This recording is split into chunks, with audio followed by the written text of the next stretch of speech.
natin bukas ang panggilid. Subukan kong gamitin makakapagbukas pa. Yan, 17mm.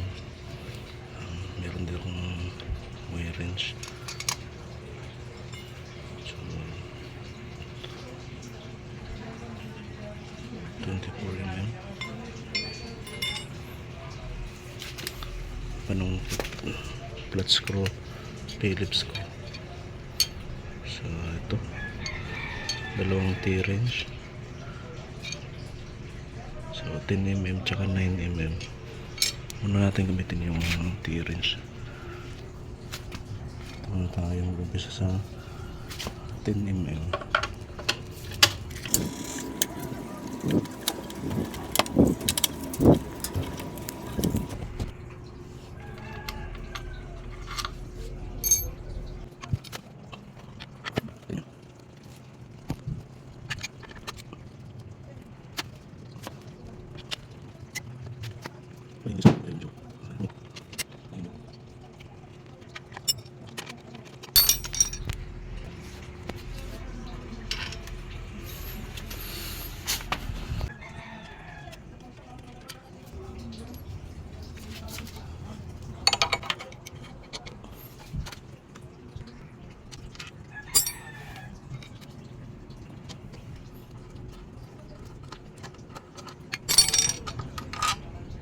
Okay, tapos na yan.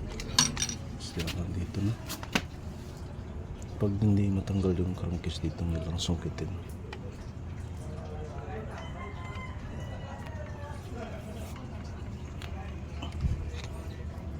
Ito, sungkit lang. So, natanggal na siya. Hindi na kailangan pupukin to. Sungkit lang.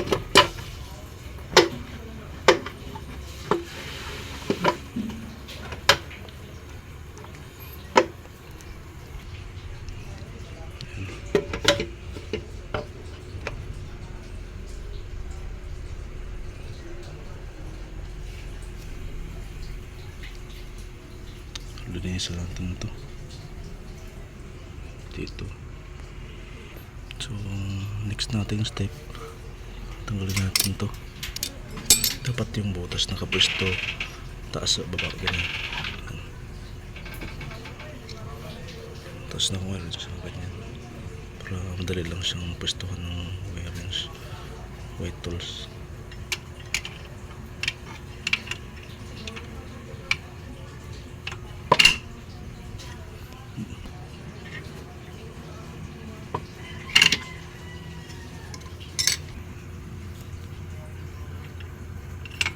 Ayan. So, dahil buksan natin siya, ipwesto natin siya sa ilalim. Medyo matigas. Ang sagad natin. Ipwestohan siya dito sa ilalim.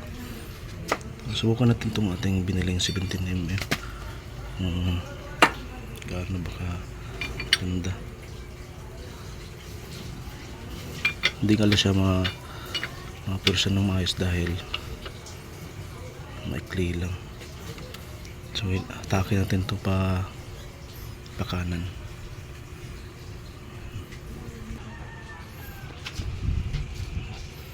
Okay.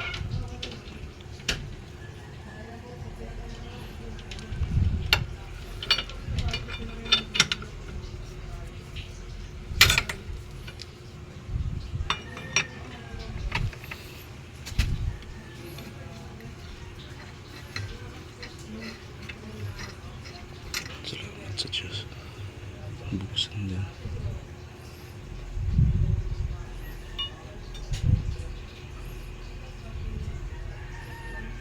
Pero yung bell buksan ko.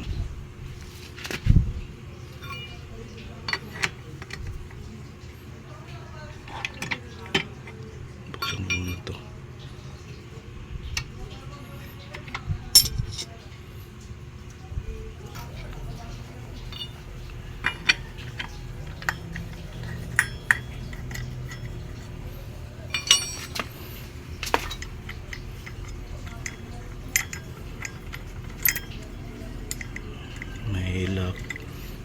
nut, may washer.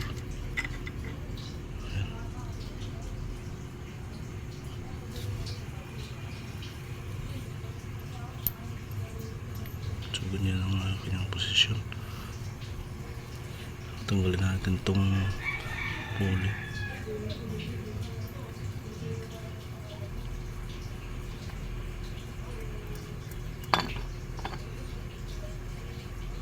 Yan, okay pa yung aking ito.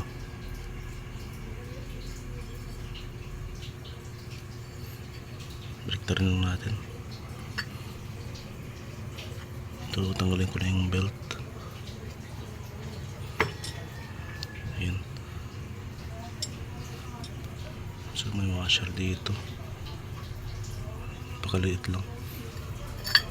Baguhin natin ito. Mahirap malito. Tapos dito.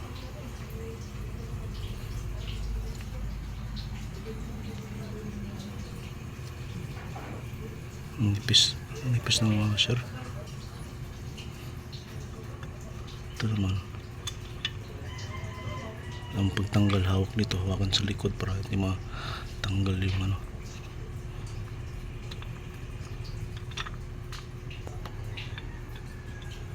Mga bola.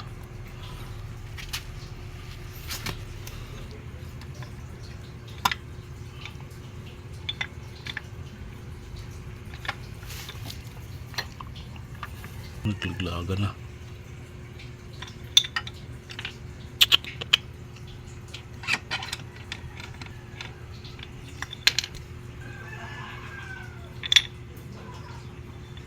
Dumi.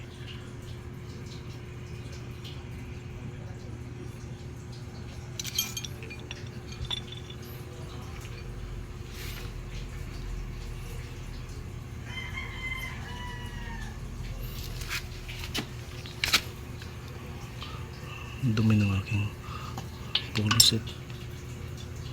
Lagay sa ano.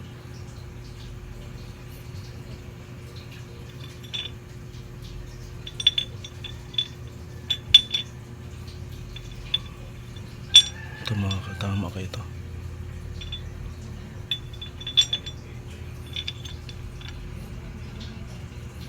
Sana tama to. Ayan, tama siguro yun.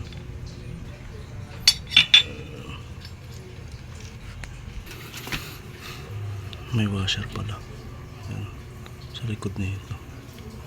So kaya naglangis to, ito yung galing sa engine oil.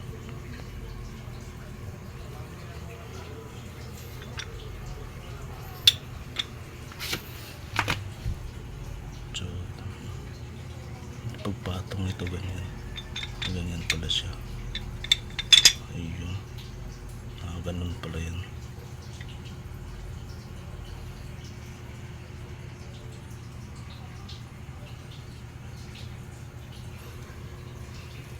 Tapos may washer dito.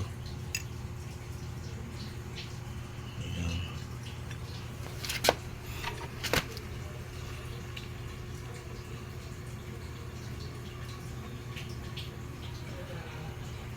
Dumi na rin. So ito yung last na part na tanggalin ko. Kailangan yung 24 toes. Ito yung pangunta. Pitan ko lang ito.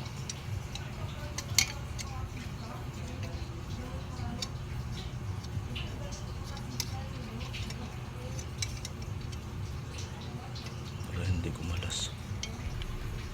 Sina-stand ko. Ito lang kasi gamit ko. Hindi siya kayang baklasin ng aking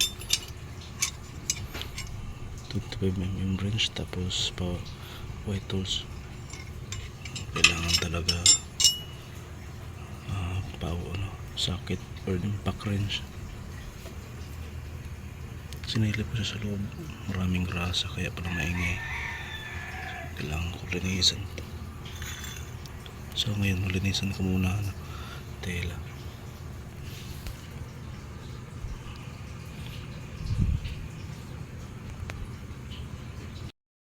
Yan, alas 4 na ng madaling araw. tapos ako maglinis. Napakarumi ng dito sa police safe, kaya tinanggal ko lahat yan isa-isa.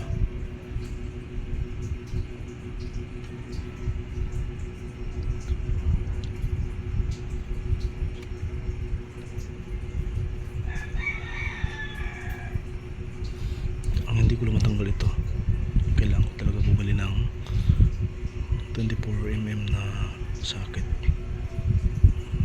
Kailangan talaga mag-invest kasi hindi kaya ng yabi, dumudulas.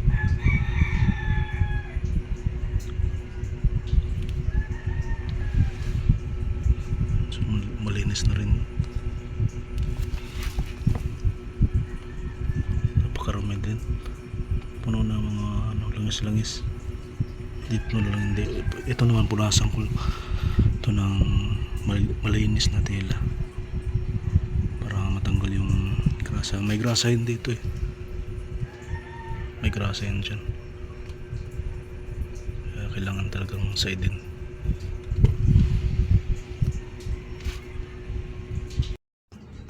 Yes, no?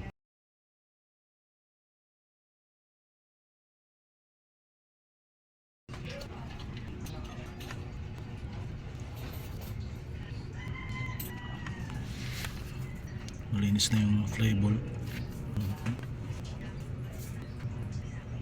Malapit na, pwede na palitan.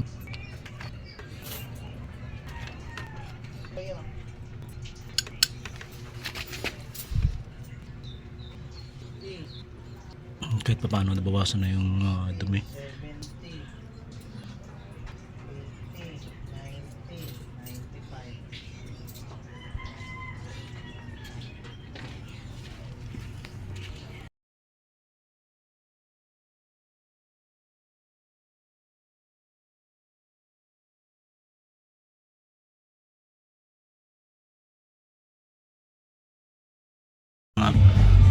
Motor ito sa panggilid, ito punasan ko siya ng tuyo na tela, tuyo, hindi basa.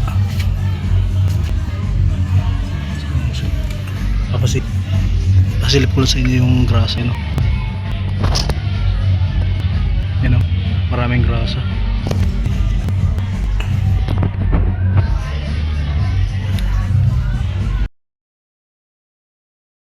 Kapit ko na yung police seat, yung belt, tsaka itong crankcase. Nalinisan ko na lahat, di ko na napakita, di ko na nakuha ng video, pero ang resulta ang ganda po.